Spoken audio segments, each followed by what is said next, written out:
नमस्कार दोस्तों, आज हम आपको दो बहनों की एकादशी व्रत कथा सुनाने जा रहे हैं। तो चलिए शुरू करते हैं। प्रेम से बोलिए विष्णु भगवान की जय हो। एक समय की बात है, किसी नगर में दो बहनें रहती थीं। बड़ी बहन का विवाह राजा के साथ हुआ और छोटी बहन का पति एक ऋषि था। दोनों बहनें अपने अपने पति के साथ रहती थीं। बड़ी बहन राजा की पत्नी थी तो वह महल में रहती थी। छोटी बहन ऋषि की पत्नी थी तो वह जंगल में रहती थी। एक बार की बात है, बड़ी बहन ने अपनी छोटी बहन को खाने पर निमंत्रण दिया। इसके बाद छोटी बहन ने अपने पति ऋषि से अपनी बहन के घर भोजन करने जाने को कहा और कहा कि हमें उसके घर भोजन पर जाना चाहिए। तब ऋषि ने अपनी पत्नी से कहा कि तुम्हारी बहन राजा की पत्नी है, वह आलीशान महल में रहती हैं, उनके पास राजकीय सुख है, उनको अपनी राजकीय शक्ति पर घमंड होगा, इसलिए वो हमारी बेइज्जती करने के लिए हमें वहाँ बुला रही हैं और यदि हम उनके यहाँ भोजन करने जाएंगे तो हमें भी अपने यहाँ उन्हें बुलाना पड़ेगा। जैसी व्यवस्था भोजन की तुम्हारी बहन करेंगी वैसी व्यवस्था हम कर नहीं पाएंगे, इसलिए हमें उनके यहाँ भोजन करने के लिए नहीं जाना चाहिए। परंतु ऋषि की पत्नी नहीं मानी और उन्होंने जिद कर ली। आखिरकार ऋषि जी को हार माननी ही पड़ी। इसके बाद उनकी पत्नी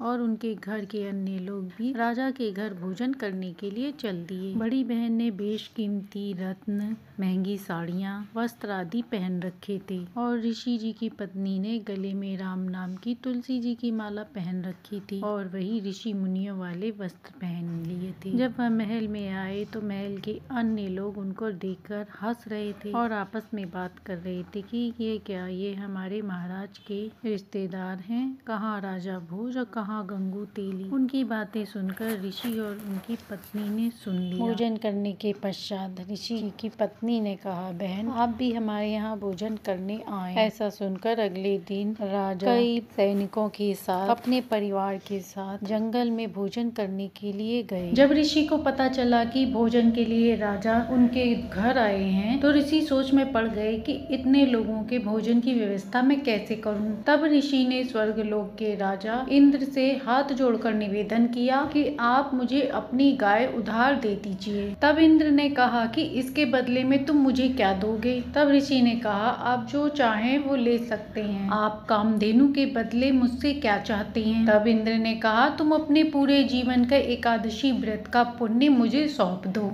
तभी मैं तुम्हें कामधेनु गाय उधार में दूंगा। इसके बाद ऋषि ने वैसा ही किया, अपने जीवन भर की पुण्य एकादशी का व्रत इंद्र को दे दिया। तब इंद्र ने एक कामधेनु गाय और कुछ सेवक अपने साथ भेज दिए। इसी के साथ इंद्र ने एक बहुत बड़ा तंबू लगाकर उसमें सारी व्यवस्था कर दे दिया। उस टेंट के अंदर गाय खड़ी थी। ऋषि ने गौ माता की आरती उतारी और अपनी मनोकामना बताई और कहा कि चांदी के बर्तनों में 56 प्रकार का भोग बनकर तैयार होकर उनके सामने आ जाए। इसके बाद 56 प्रकार के भोग बनकर वहां आ गए। इसके बाद ऋषि ने देखा और कहा राजा से कि आप भोजन कर लीजिए, परंतु राजा ने कहा कि पहले तुम मेरी सेना को भोजन कराओ, इसी के साथ मेरे घोड़ों को भी हरा चारा खिलाने का प्रबंध करो, उसके बाद ही हम भोजन करेंगे। ऋषि ने राजा से कहा कि प्रभु की कृपा से सारा इंतजाम हो जाएगा, आप और आपकी रानी भोजन कर लें। जब राजा रानी वहां भोजन करने के लिए गए कक्ष में तो उन्होंने देखा कि वहां बेशकीमती रेशमी वस्त्र बिछे हुए हैं। राजा यह देखकर आश्चर्य में पड़ गया। उसके बाद चांदी की थालियों में 56 प्रकार के भोज लगकर तैयार कर राजा के सामने आए। अब राजा सोचने लगे कि इसके भोजन के भंडार के आगे तो मेरा भोजन का भंडार कुछ भी नहीं था। मैंने तो केवल इसके परिवार को ही भोजन कराया था और ये तो मेरी पूरी सेना को भोजन करा रहा है। इसी के साथ मैंने बहुत ज्यादा भोजन भी नहीं बनवाया था, इसने तो पूरे 56 प्रकार के भोजन बनवाए हैं। खाना खाते समय राजा बहुत परेशान था। अब राजा उसे अपनी बेइज्जती समझ रहा था। उसके सैनिकों ने भोजन किया तो भोजन की बहुत तारीफ करी। यह सुनकर राजा का खून खौलने लगा। इसके बाद राजा ने ऋषि को बुलाकर पूछा कि साड़ू भाई, तुमने इतने कम समय में इतने सारे लोगों के भोजन की व्यवस्था कैसे करी। ना तो यहाँ भोज की कढ़ाई है, ना ही चूल्हा जल रहा है, फिर भी इतना अच्छा इंतजाम तुमने कैसे कर लिया। तब ऋषि ने कहा कि हे राजन, मैंने अपने जीवन की पूरी एकादशी व्रत का पुण्य इंद्र देव को सौंप दिया था और इसके बदले में इंद्र ने मुझे एक दिन के लिए कामधेनु गाय उधार में दी है। उसी कामधेनु गाय की कृपा से ये सब हुआ है। जो भी व्यक्ति कामधेनु गाय से जो कुछ भी मांगता है उसी इच्छावश अवश्य पूर्ण होती है। तब राजा ने कहा, मुझे तुम पर विश्वास नहीं है,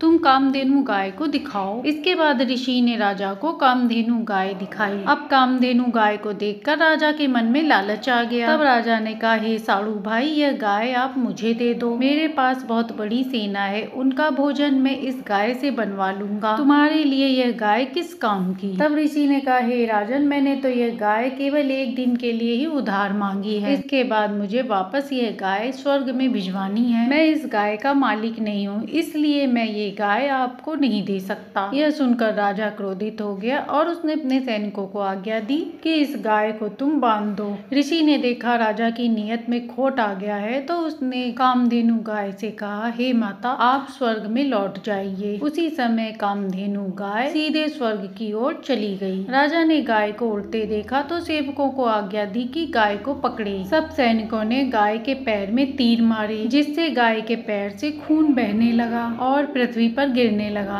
गाय घायल अवस्था में स्वर्ग में चली गई। जहाँ जहाँ गाय का रक्त गिरा वहाँ वहाँ तंबाकू उगा और ये तंबाकू गाय के रक्त से पैदा हुआ। ईश्वर ने कहा, हे मानव, तू इस तंबाकू का सेवन मत कर, क्योंकि यह गाय के खून से बना है। इसका सेवन करने से गाय के खून के बराबर पाप लगता है। इसके बाद राजा को अपनी गलती का एहसास हुआ और राजा ने ऋषि से क्षमा मांगी और वह गाय की सेवा करने लगा। और अब राजा भी हर एकादशी का व्रत उपवास करने लगा। गाय माता और तुलसी माता की कहानी सुनने लगा। अब राजा अपने पाप कर्मों को भुलाने के लिए भगवान से प्रार्थना करने लगा कि उसकी बुद्धि भ्रष्ट हो गई थी, उसने बहुत बड़ा पाप कर दिया, इसलिए भगवान उसे क्षमा करें। हे एकादशी माता, जैसे राजा को बुद्धि आई ऐसे ही सबको आना। जो कोई ये कहानी कही सुनाए उसके घर में सुख शांति समृद्धि देना। तो प्रेम से बोलिए एकादशी माता की जय। ये थी एकादशी पे सुनी जाने वाली कहानी। कहानी अच्छी लगी तो लाइक एंड सब्सक्राइब करें।